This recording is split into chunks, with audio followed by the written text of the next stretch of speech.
కాపుల ఐక్యత, కాపులను బీసీలో వెంటనే, కాపులను బీసీలో వెంటనే, కాపులను బీసీలో వెంటనే, అనుమతి ఇవ్వాలి ముద్రగడ పాదయాత్రకు వెంటనే, అనుమతి ఇవ్వాలి ముద్రగడ పాదయాత్రకు వెంటనే, పాదయాత్రకు వెంటనే, అనుమతి ఇవ్వాలి ముద్రగడ పాదయాత్రకు వెంటనే, అనుమతి ఇవ్వాలి ముద్రగడ పాదయాత్రకు వెంటనే, అనుమతి ఇవ్వాలి.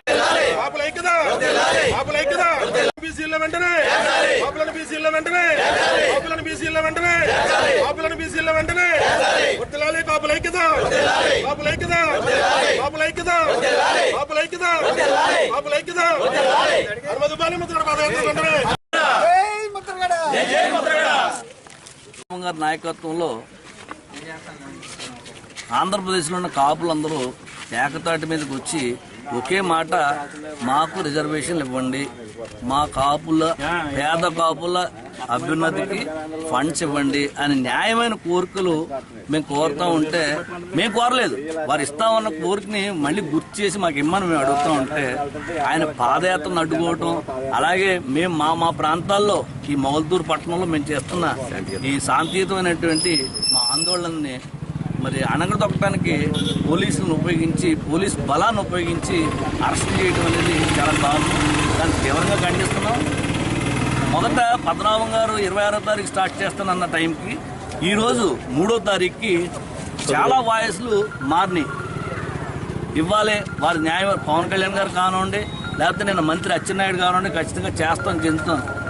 అది మొదటి రోజున ఇచ్చేస్తే మీకు ఇంత గొడవ లేదు, మాకు ఇంత శ్రమ లేదు, మేము చేయాలనుకున్న కార్యక్రమం, మేము ప్రజలందరికీ తెలియజేయాలనుకున్న కార్యక్రమం మమ్మల్ని చేయనివారు ఎందుకు? మేము ప్రజాస్వామ్యంలో ఉన్నామా లేవా? మరి ఈ సందర్భంగా ప్రభుత్వంలోని పెద్దలు కూడా మేము తెలియజేస్తున్నాం, మీకు జరిగితే అన్యాయం, మాకు జరిగితే అన్యాయం కాదనేది కాదు. ఎవరికన్నా అన్యాయం అంటే అన్యాయమే. మీకు జరిగినప్పుడు మేము వస్తాం. ఇప్పుడు పేద ప్రజల కోసం మేము చేస్తున్నాం కాబట్టి, నిస్వార్థంగా నిజాయితీగా చేసే కార్యక్రమం కాబట్టి అందరూ కూడా ఏకతాటి మీదకి రండి, కలిసి పనిచేద్దాం, ఖచ్చితంగా రిజర్వేషన్ సాధించుకుందాం. ఎవరన్నా వద్దనే వాళ్ళు ఎవరన్నా ఉంటే కూడా ఖచ్చితంగా మీరు ఇలా చెప్తారు, మీ తప్పుడు మార్గం మంచి మార్గం మీరు ఎంచకుండా, మీరు చేసేది తప్పు అంటే కార్యక్రమం, మీరు రిజర్వేషన్ అనేది తప్పు అంటే చెప్పండి. మీకు ఎవరికైనా ధైర్యం ఉంటే, దమ్ము ఉంటే మీకు రిజర్వేషన్ అక్కర్లేదని ఒక్కళ్ళనే చెప్పండి. ప్రభుత్వం ఉన్న మంత్రులకు కానీ ఎమ్మెల్యేలకు కానీ అందరినీ మేము సూటుగా ప్రశ్నిస్తున్నాం. ఒక్కడనే చెప్పండి వచ్చి మాకు అక్కర్లేదు, కాపులు రిజర్వేషన్ వద్దని వాడు ఎవడన్నా ఉన్నాడా? అది ఇంకా ఇప్పటికన్నా కళ్ళు తెరిచి మీరు డైరెక్ట్గా చంద్రబాబు నాయుడు గారితో సీఎంతో మాట్లాడండి. ఇమీడియట్గా మనకు రిజర్వేషన్ వచ్చేలా మీరు ప్రయత్నం చేయండి, మీరు తెప్పించండి, మిమ్మల్ని అభినందిస్తాం. లేకపోతే మీ మార్గం తప్పు నుండి మీరు పక్క తప్పుకోండి, మా మార్గంలో మేము తెచ్చుకుంటాం. ఇది రిజర్వేషన్ రావడం ఖాయం, ముద్రగడ పద్మనాభం గారు పాదయాత్ర చేయడం ఖాయం.